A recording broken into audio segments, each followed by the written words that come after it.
en el mundo. Es uno de los que se celebran en este año en Río de Janeiro, allí en Brasil. Estamos hablando acerca de los Juegos Olímpicos. Cada 4 años el mundo celebra un tiempo de deportes de diferentes disciplinas, en las cuales cada uno lucha por obtener un premio. Se preparan durante 4 años intensos, quién sabe durante cuánto tiempo de su vida para poder llegar al momento en que puedan competir de todos los lugares del mundo. Hay personas que participan en estos juegos. Hay una disciplina en particular que a mí me gusta y me llama la atención, y es la disciplina del nado sincronizado. ¿Cuántos han visto esa disciplina? Hay un grupo de muchachas, esencialmente son mujeres, las que en una piscina hacen nado sincronizado, hacen unos bailes mientras la música suena, y es impresionante la habilidad que tiene este grupo para hacer todo al mismo tiempo. A veces debajo del agua ella sigue moviéndose igual, como si pareciera que escuchara la música allí también. Yo no sé cómo eso ocurre. Ahora, esa disciplina me encanta verla, y de los diferentes países, a veces unos son más complejos que otros, las sincronizaciones, las coreografías que hacen. Pero imaginémonos que nosotros podríamos decir que con toda probabilidad siempre hay una persona que es más habilidosa que otra, aún en ese grupo. Yo sé que hay algunas de ellas que debe saber más, quizás porque tiene más tiempo, o quizás porque Dios le dio mejor habilidad para hacer ese deporte. Ahora, supongamos que por algún momento esta persona que es más habilidosa, tiene mayor talento, decide lucírsela, decide decir, bueno, aquí no hay nadie que sepa más que yo del grupo. O sea, ya empezamos el baile, empezamos a hacer el movimiento en las aguas, y yo creo que es el momento para yo darme a destacar. Es el momento para que todos vean quién es de verdad es la verduga, quién es la que sabe de esto. ¿Qué ustedes creen que va a pasar cuando ella empiece a dar patadas por aquí, vueltas por allá y hacer todas las piruetas difíciles, pero no en armonía con su grupo? ¿Cuál usted cree que sería la puntuación que el jurado le va a dar a ese equipo? Obviamente será una puntuación muy pésima, ¿verdad que sí? Porque supone que es nado sincronizado, si el grupo debe estar en sincronía, en armonía unas con otras. Y no importa que ella tenga como argumento el hecho de que sea mejor, al fin de cuentas su equipo va a perder y ella misma va a ser criticada por todos los medios como alguien que se pasó de la raya en un sentido dominicano. En el pasaje que vamos a leer a continuación trata uno de los temas más importantes en la vida cristiana. Pablo una y otra vez en sus escritos anuncia esto, apela a esto, hace una exhortación a esto. De hecho, el mismo Señor Jesucristo, una ocasión, antes de Él morir en su última semana, quizás su última noche, el Señor, allí en Juan 17, hizo una oración en función a este tema. El Señor oró acerca de la unidad de la iglesia. Y el pasaje que vamos a leer a continuación, en Filipenses capítulo 2, los versículos 1 hasta el 4, tratan justamente acerca de esto. El título que tenemos para el mensaje de hoy es La unidad, fuente rebosante de gozo. A lo largo de todas estas exposiciones de la carta de Pablo a los Filipos, hemos estado descubriendo diferentes fuentes de gozo. Hoy vamos a ver que la unidad puede constituirse en una fuente rebosante del gozo para un cristiano. Acompáñenme a leer allí en Filipenses capítulo 2, los versículos 1 hasta el 4. Luego de leerlo, hacemos una oración. Por tanto, si alguna consolación en Cristo, si algún consuelo de amor, si alguna comunión del Espíritu, si algún afecto entrañable, si alguna misericordia, completad mi gozo sintiendo lo mismo, teniendo el mismo amor, unánimes, sintiendo una misma cosa. Nada hagáis por contienda o por vanagloria, antes bien con humildad, estimando cada uno a los demás como superiores a él mismo, no mirando cada uno por lo suyo propio, sino cada cual también por lo de los de otros. Oramos. Señor, te queremos pedir que la glorificación de tu nombre sea manifiesta en este lugar. La proclamación de tu evangelio, la proclamación de la esperanza que hay para todos aquellos que se refugian en ti, el consuelo que podemos tener. Apelamos, Señor, a la guía de tu Espíritu Santo para iluminarnos, para ministrar nuestros corazones. Usa este pasaje de la Escritura y usa también al expositor, para que únicamente tú seas glorificado y nosotros podamos salir bendecidos y edificados por tu buena palabra en medio nuestro. Te lo pedimos en el nombre del Señor Jesús. Amén. El pasaje que tenemos en nuestra mano abarca el tema de la unidad, pero yo quiero que ustedes recuerden que la última vez que estuvimos hablando acerca de vivir una vida digna del Evangelio, Pablo de manera somera tocó el tema. Él habló acerca de que nosotros deberíamos estar combatiendo unánimes por la fe del Evangelio. De manera que cuando él comienza este capítulo, él comienza con una palabra, por tanto. Eso quiere decir que él está dando una conclusión a aquello de lo cual él venía hablando anteriormente. Y se refiere a los versículos 27 hasta el 30, que la última ocasión hablamos de ellos. Él se refiere a ese hecho de que él desea que sus hermanos estén combatiendo unánimes por la fe del Evangelio, que sean de un mismo propósito y que ellos no se dejen intimidar por aquellos que se oponen. Pablo les habla de que hay una batalla, hay una lucha espiritual y que los creyentes en Cristo Jesús deben mantener su posición firme en Él. Y a medida que esto se va produciendo, la iglesia va creciendo, la iglesia es edificada, la iglesia se va reproduciendo. Y Pablo entonces en el capítulo 2 nos va a decir cuáles son algunas de las cosas que hacen posible la unidad en la iglesia. Él nos va a decir cuál es el origen de la unidad, nos va a decir cuáles peligros tenemos que evitar y también nos va a decir cuál es el resultado, o más bien cuál es uno de los requisitos fundamentales para poder mantener la unidad. Y luego de eso él va a poner el ejemplo máximo de alguien que reprodujo en su vida la humildad. Fíjense que Pablo entonces comienza diciendo por tanto. Esto marca una conexión, como ya había dicho, con los versículos anteriores.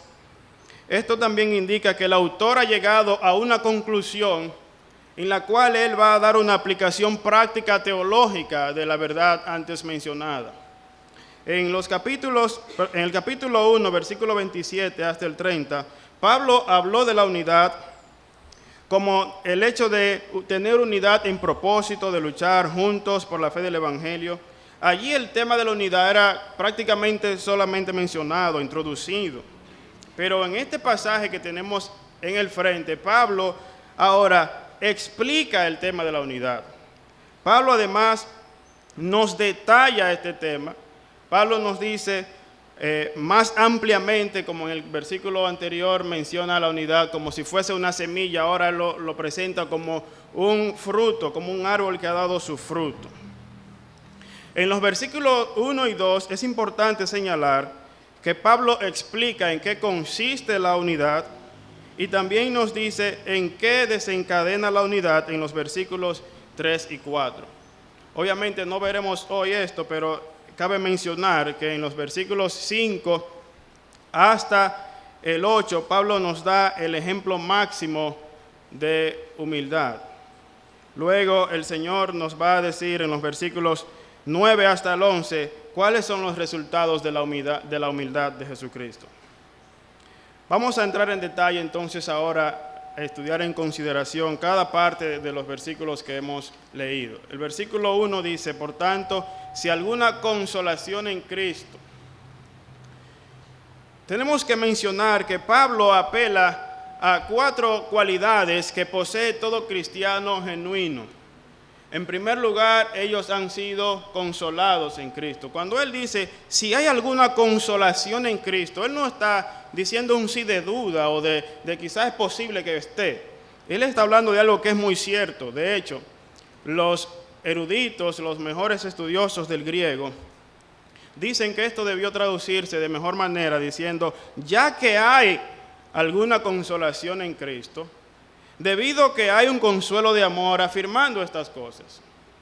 Y es obvio que por el contexto sabemos que esto debe ser traducido de esta manera, porque fíjense que dice, si hay alguna consolación en Cristo. ¿Acaso en Cristo no hay consolación? ¿Acaso Cristo no es la fuente de nuestra consolación? La Biblia dice, bienaventurados los que lloran, porque ellos recibirán consolación. Ahora, ¿de dónde ha de venir esa consolación? La consolación únicamente ha de venir en unidad con Cristo. Pablo entonces introduce una vez más el tema de la unidad, pero apelando a la unidad que cada creyente tiene de manera espiritual con Jesús. Él dice aquí, miren, alguna consolación en Cristo. Quiero decirles algo respecto de este tema, de la unidad con Cristo. Esto no viene del momento en que Cristo murió en la cruz por nosotros y fuimos introducidos en su familia en el momento de creer. La Biblia habla de que estamos en unidad con Cristo aún desde antes de la fundación del mundo. ¿Se imagina usted? La Biblia dice que fuimos escogidos en Cristo antes de la fundación del mundo. Es decir, que Dios nos escogió en Él, estando en Jesús. La Biblia dice que nosotros estamos injertados en el verdadero olivo, el cual es Cristo. La Biblia dice que Cristo es el olivo y nosotros somos sus pámpanos. Él es la vid y nosotros somos los pámpanos de esa vid. Es decir, que estamos unidos a Él y por lo tanto nosotros participamos de su vida. Nosotros podemos consolar a otros de la misma manera que hemos sido consolados por nuestro gran Dios y Salvador Jesucristo. Y a esto es lo que Pablo se refiere. Luego él menciona otra cualidad. Dice si hay algún consuelo de amor. Esta expresión del consuelo de amor se está refiriendo al amor divino que Dios el Padre ha desplegado, no solo en la creación, sino mucho más en la redención de los pecadores. Dios ha derramado su gracia infinita y su amor sobre cada uno de todos aquellos por los cuales Él mandó a Jesús a morir. Hemos sido beneficiados de tal manera que siendo muertos ahora estamos vivos, estando perdidos somos salvados y hemos pasado, dice la Biblia, de la oscuridad al reino del amado Hijo Jesucristo, un reino de luz, un reino de paz, un reino de justicia. Así que Pablo está diciendo, bueno, todo creyente genuino tiene consolación en Cristo, por lo tanto puede consolar a otros. Cuando usted lee 2 Corintios capítulo 1, versículos 3 hasta el 5, habla justamente de eso. Habla de que bendito sea Dios que nos consuela a través de nuestras tribulaciones, para que nosotros también podamos consolar a otros que estén pasando por las mismas situaciones. Él sigue ampliando entonces las diferentes cualidades que posee un creyente y dice que también poseen comunión del Espíritu. Al leer Efesios, nosotros encontramos una frase muy parecida a esta. Efesios capítulo 4, Pablo dice que debemos ser solícitos ¿en qué? En guardar la unidad del Espíritu. Anteriormente Pablo en el capítulo 1 de esta carta mencionó que ellos eran partícipes del Evangelio, tenían comunión en el Evangelio. La pregunta, ¿cómo esto puede ser posible? ¿Quién es la gente que hace posible que podamos ser partícipes de una cosa en común, a lo cual nos referimos cuando hablamos de comunión? Tener algo en común. Y obviamente la respuesta es el Espíritu Santo. El Espíritu es la tercera persona de la Trinidad que hace posible que nosotros, independientemente del lugar donde nacimos, independientemente del estatus social que tengamos, independientemente de nuestro color de piel, de raza, somos parte de un mismo cuerpo, somos parte de una misma familia y somos todos coherederos juntamente con Cristo. Hemos recibido estas bendiciones y no las mantenemos por nuestra fuerza, sino por la comunión del Espíritu Santo. Es el Espíritu Santo de Dios quien opera en nosotros, quien nos mantiene unidos a la vida de Cristo, y es por eso que podemos disfrutar de estas bendiciones.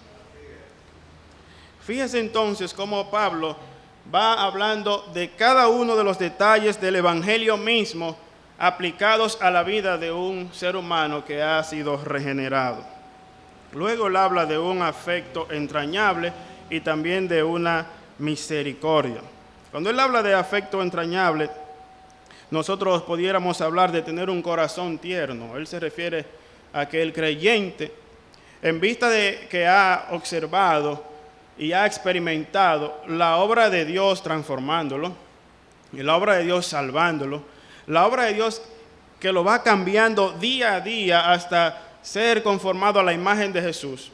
La obra de Dios que no se va a detener hasta el día que Cristo venga, porque dice el versículo 1, el capítulo 1 y el versículo 6, que el que comenzó en nosotros la buena obra la va a perfeccionar hasta el día de Cristo. Nosotros que hemos experimentado eso, ya no tenemos un corazón de piedra, como decía el profeta Jeremías, sino que Dios ha quitado el corazón de piedra y ha puesto un corazón de carne y podemos tener un corazón compasivo. A eso Pablo se refiere cuando dice que debemos tener, si hay alguna misericordia en nosotros. Ya que hay esa misericordia, esa compasión que tuvo el Señor un día cuando Él vio a las ovejas, Él vio al pueblo de Israel y dice que los vio como ovejas dispersas que no tienen pastor. Y dice la Biblia que Él sintió compasión por ellas, sus entrañas se conmovieron. Y Él vio los perdidos y Él tuvo un dolor en su corazón porque Él sabía lo que le esperaba a ellos. Eso era lo que nos esperaba a usted y a mí, pero gracias a la obra del Señor ya no somos condenados, no vamos a ir al infierno, pero los que están sin Cristo hoy, ese es su destino. Es el castigo eterno en el lago de fuego. Y por lo tanto, todo cristiano que ha visto la luz, que sabe cuál es la realidad de las personas del mundo, siente compasión en su corazón por los impíos. Ahora, fíjense, mis amados hermanos, algo importante a destacar aquí. Estas 4 cualidades que Pablo menciona son imprescindibles para lograr la unidad en la iglesia. Son evidencias de un creyente genuino. Por lo tanto, sería imposible y absolutamente inútil pedirle a personas no cristianas que se unan, que puedan preservar la unidad, por lo menos en estos sentidos bíblicos que estamos hablando.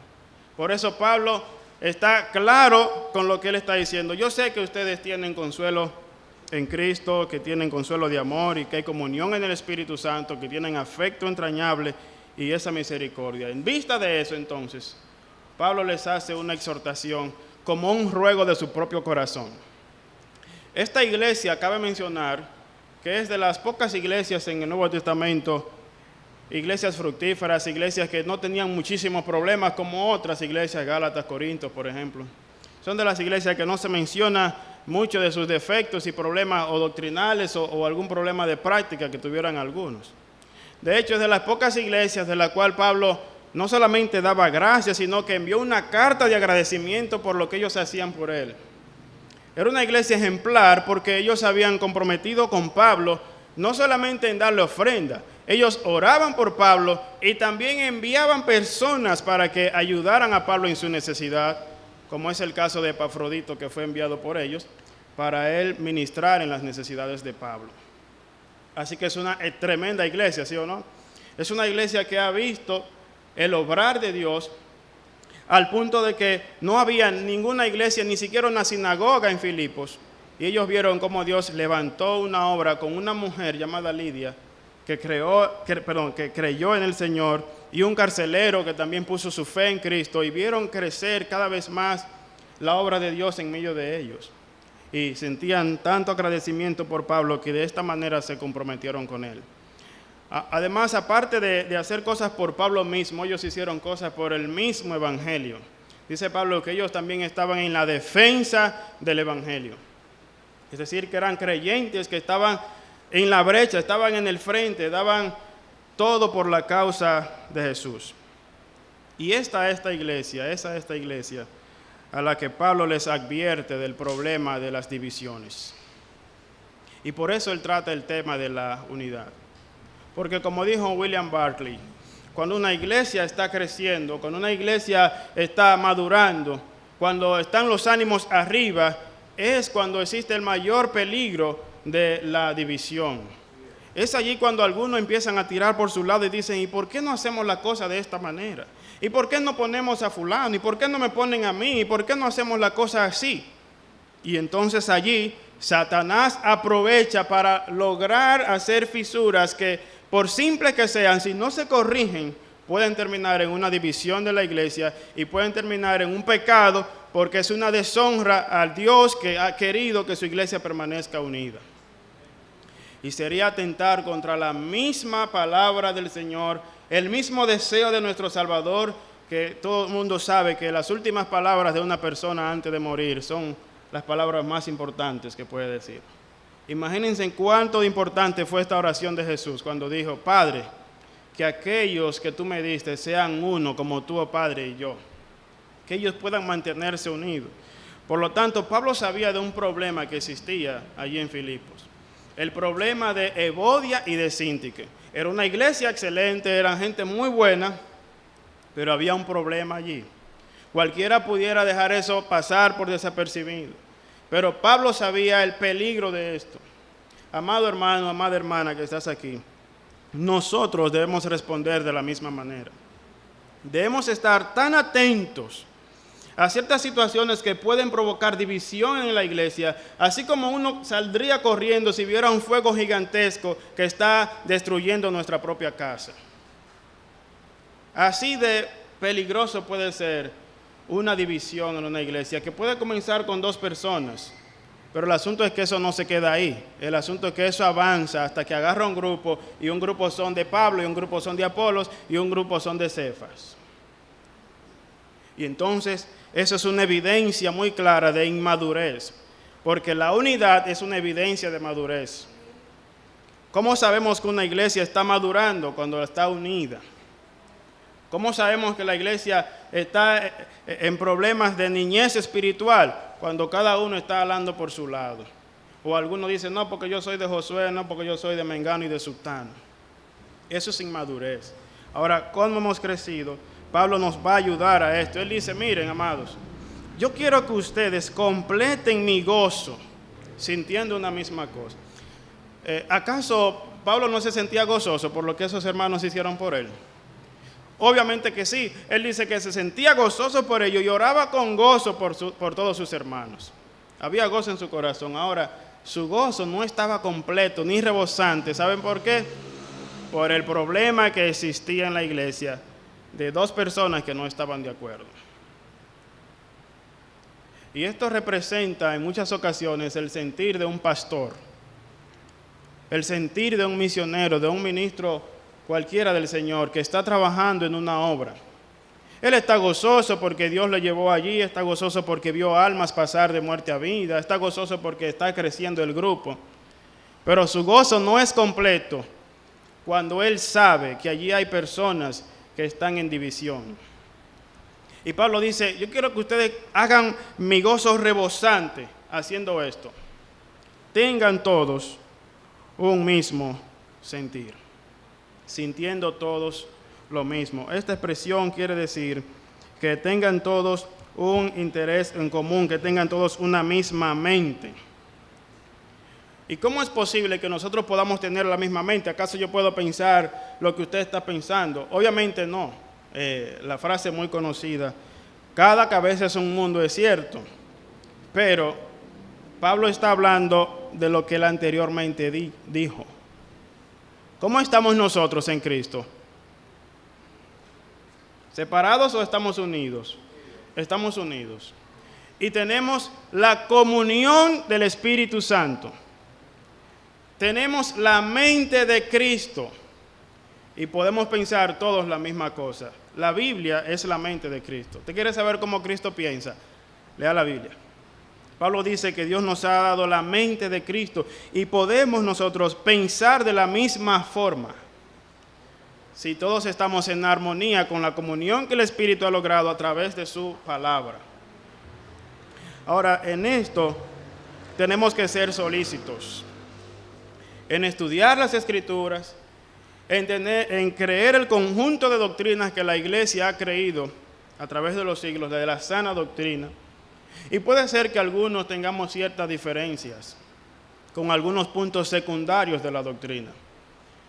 quiero aclarar que existen doctrinas fundamentales y doctrinas que son secundarias. ¿Okay? Hay doctrinas que son esenciales de la vida cristiana.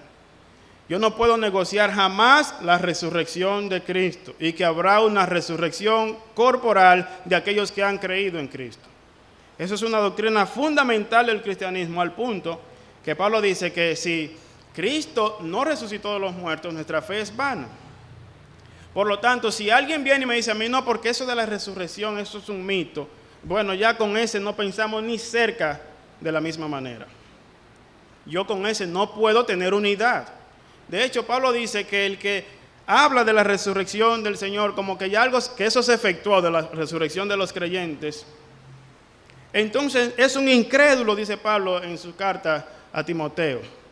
Es un incrédulo. Entonces, no podemos tener ninguna comunión con esa persona. No podemos pensar de la misma manera. Ahora, puede ser que tengamos diferencias en cuanto a doctrinas secundarias. Una doctrina fundamental del Evangelio es la segunda venida del Señor, ¿sí o no? Cristo viene. Yo espero que todos los que estamos aquí saben y creen en esta verdad de que Cristo viene y que lo estén esperando.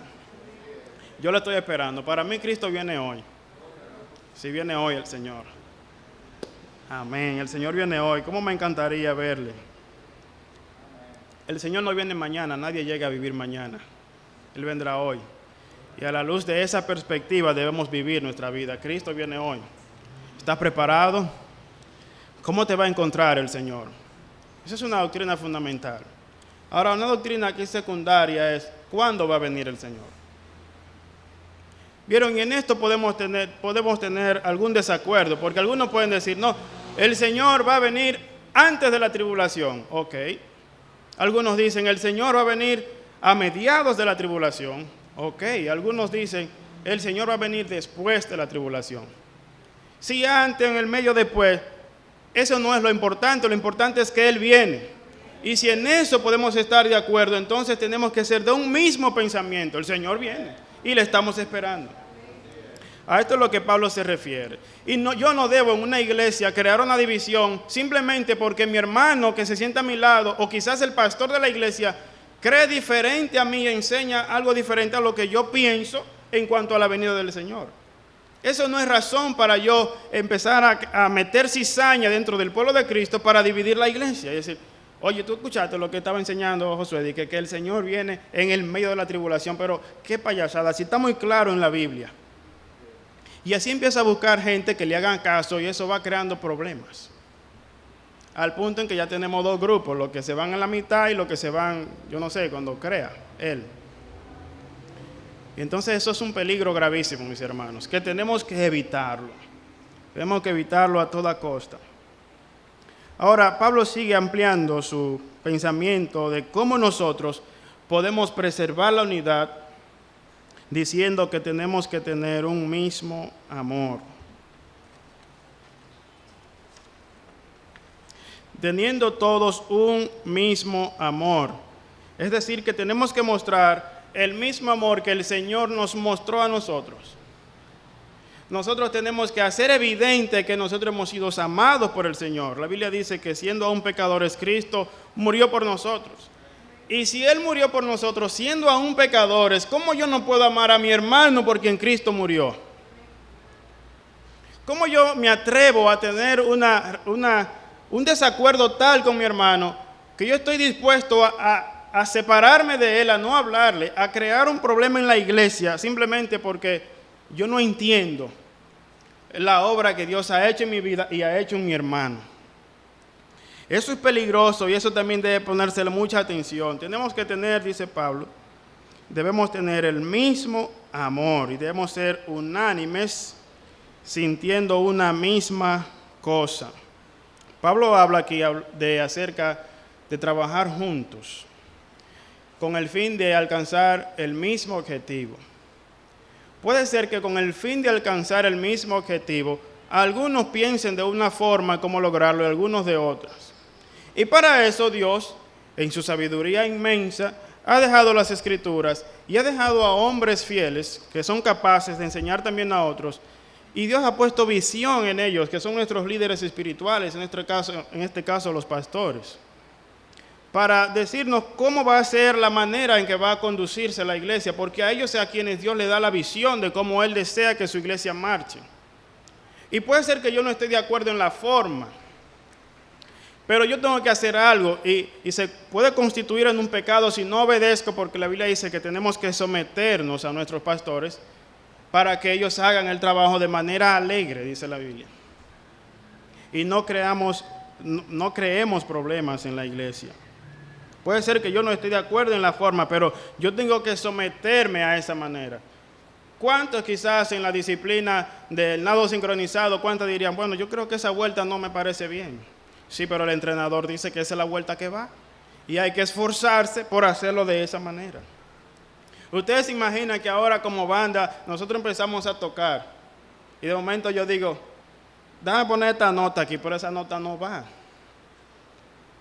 Eso no fue en lo que nos pusimos de acuerdo, eso no es lo que dice la hoja que tenemos donde están las notas que usamos para tocar una canción. Así que lo que Pablo está hablando de ser unánimes y de sentir una misma cosa es el ejemplo de una sinfónica, donde todos los instrumentos hacen su trabajo con el fin de crear una melodía agradable y preciosa. Si el pianista se desespera y dice, tú a ver, como no hay nadie que sepa más que yo aquí, yo tengo el instrumento más difícil, el piano, y empieza a tirar para allá y para acá, daña todo el asunto. De la misma forma, hermano, usted o yo pudiéramos dañar la iglesia entera si empezamos a estar tirando cosas que no van acorde a lo que Dios está poniendo como visión en los líderes de la iglesia a través de la palabra de Dios y de su Espíritu Santo que lo ha puesto en ellos. Yo no escuché amén a eso, por eso hay que decir amén, hermano. Pero en eso hay que decir amén, porque en eso tenemos que estar de acuerdo para lograr la armonía.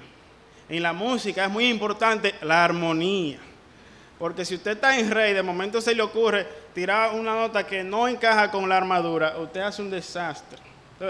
Entonces tenemos que estar en la misma sintonía, lo que quiere decir que si el radio está en FM, entonces yo tengo que ponerme en FM, en los 95.3, ahí, tic, todo el mundo. Pablo entonces dice, nos advierte de algunas cosas. Ya él nos dijo lo que debemos hacer. Eso fue lo que acabamos de explicar. Tener la mente de Cristo y nosotros tenemos que trabajar juntos. Y ahora Pablo nos dice las cosas que no debemos hacer, las prohibiciones. Dice claramente aquí, nada hagan por contienda o por vanagloria. Dos cosas allí. Que él dice que en lo absoluto, es decir, nada debe hacerse con estas motivaciones o actitudes. No debe hacerse nada, mis queridos hermanos, por ambición personal o egoísta. Es lo que poníamos el ejemplo de la muchacha en el nado sincronizado. Ella dice, como yo soy la que más sabe de esto, déjame demostrarle al jurado quién es que ha tratado de ordenar el grupo y quién es que se la sabe. Entonces, haciendo eso, amados hermanos, queremos atraer la atención hacia nosotros. Y la atención únicamente en todo lugar y todos los siglos debe ser para Dios. Por eso él dice, tampoco debe hacerse nada con vanagloria. La palabra vanagloria, si usted la divide en dos, significa eso mismo. Vanagloria, una gloria hueca, vacía. Una alabanza sin sentido y sin contenido. La pregunta es entonces, ¿cómo nosotros podemos evitar este extremo? ¿Cómo nosotros podemos evitar caer en este peligro de hacer las cosas por ambición egoísta o por vanagloria? Pablo pone el contraste aquí. No hagan las cosas así. Antes bien, ¿cómo debe hacerla? Con humildad. Ahí sí está la cosa. La unidad necesita esencialmente humildad. Para yo poder estar unido con mi hermano, con el cual no pienso de manera igual en todas las cosas, yo necesito tener humildad. Para yo tragarme mi punto y decir, vamos a hacerlo de la manera que el Señor está guiando. vamos a hacerlo de esa forma. Uno puede estar dispuesto a ceder su posición personal, obviamente, siempre y cuando lo que se va a hacer no atenta contra la norma de Dios, ¿verdad que sí? Pues si no están llevando al pecado, no, porque el grupo dice que sí, no así, no, porque el dicho de Vicente va donde va la gente, no lo hacemos en esto. Si es pecado, ¿ok? Pero si no está en juego ningún principio de la Escritura, entonces yo debo hacer las cosas con humildad. Eso quiere decir que yo tengo que quitar del trono el yo. Debo negarme a mí mismo en bien o en favor de una causa común, en este caso la causa del Evangelio. Todo cristiano debe hacer eso. Todo cristiano nacido de nuevo tiene que aprender que en la vida, en la iglesia del Señor, hay que estar dispuesto a renunciar a ciertas cosas en favor de la obra del Señor. Y no solamente de su obra, sino también del pueblo del Señor, de cada uno de los hijos del Señor. La humildad es una profunda negación y destronamiento del yo delante de nuestro Señor, quien tuvo compasión de un ser indigno como nosotros. El pastor Miguel Núñez dice que la humildad es el resultado de haber contemplado a Dios en su majestad, en su hermosura y en su santidad, y luego contemplarme a mí mismo. La humildad es ese resultado. Cuando usted mira a Dios y luego se mira a usted mismo, no va a haber ninguna cosa, ninguna virtud por la cual usted se sienta enorgullecido, orgulloso o jactancioso de ninguna forma cuando usted contemple a Dios. Entonces recordemos a Isaías. Isaías en los capítulos anteriores del capítulo 6, cuando él se encuentra con el Señor, él decía: ay de aquellos, ay de los otros, ay de los que dicen que las tinieblas la ponen como luz y las luz por tinieblas, y empieza a hablar de todo el mundo. Y yo creo que él era un hombre de Dios, que él era un hombre santo de Dios, que era un hombre humilde también, era un profeta del Señor. Pero cuando él se encontró con el Señor, se acabó los ayes para los otros. Él dijo: ay de mí. Y esta es la actitud que debemos tener. Mientras usted o yo estemos comparándonos con el hermanito o la hermanita, siempre hallaremos razón para echarlo abajo y para creerme que soy superior a él. Pero cuando yo me compare con el Señor, no tendré ninguna razón de enorgullecerme. Siempre estaré apelando a la gracia del Señor y decir: Señor, ¿y cómo fue posible que a un miserable pecador como yo, tú tuviste misericordia de mí? Pablo va a hablarnos acerca de la cura de las divisiones, de la cura de las cosas que traen roturas en el pueblo de Cristo. Ya él nos habló de tener humildad y también nos dijo, versículo 4, no mirando cada uno por lo suyo propio. Esto es algo que hay que evitar. No mirando cada uno por lo suyo propio, sino cada cual también por lo de los otros. O sea que cuando yo vaya a hacer algo, cuando vaya a planificar algo, a decir algo, tengo que mirar por el bien del otro, antes que mi propio bien. Y quiero decirles algo, cuando uno pone al otro antes que a uno, eso le trae un gozo y una satisfacción a su vida. El Señor dice, no hay mayor gozo que este, que uno pueda poner su vida por sus amigos. Y le voy a decir por qué esto pasa de esa forma. Porque cuando el Señor nos creó con la naturaleza de siervos. No somos amos, somos siervos. Somos mayordomos, administradores de las cosas de Dios.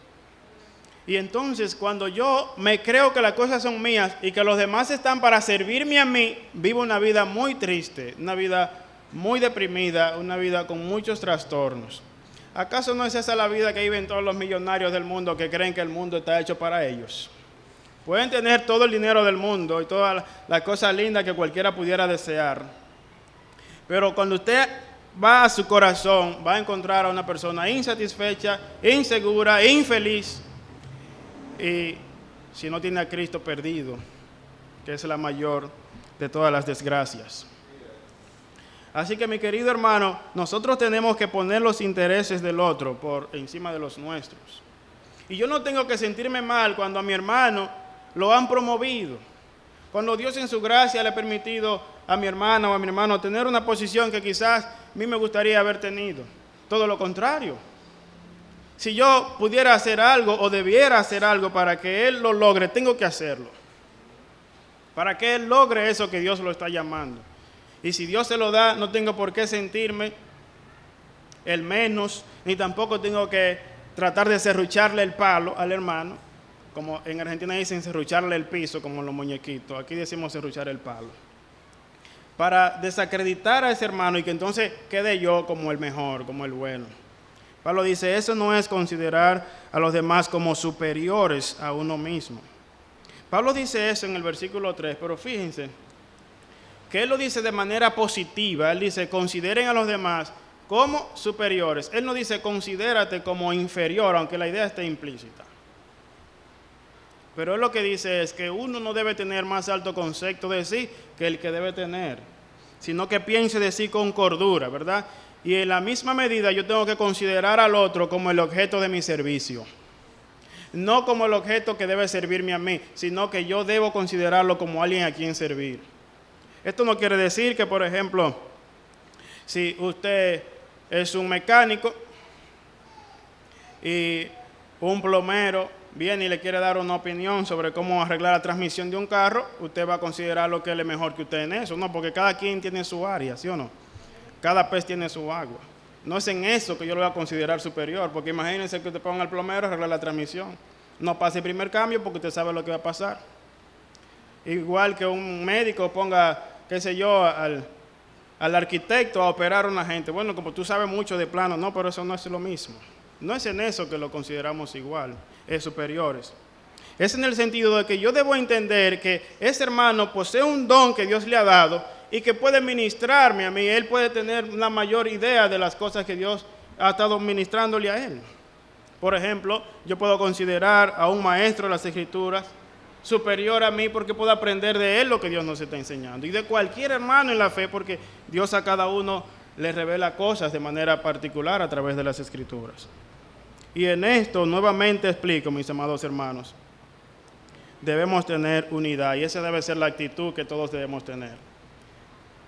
El ejemplo de esto es Cristo. Sí, porque Cristo, dice el pasaje subsiguiente, que siendo en forma de Dios, no estimó el ser igual a Dios. Es decir, que si había alguien que podía mantenerse en su posición de ser siempre el adorado, al quien deben servirle, era el Señor Jesús, podía quedarse así, pero Él, en beneficio suyo, hermano, en beneficio mío, Él decidió bajarse y tomar la naturaleza de siervo. Gloria a Dios. Óigame, yo no sé si usted analiza eso, pero eso lo veremos con más detalle en la próxima ocasión. Pero, amados hermanos, consideremos a Cristo.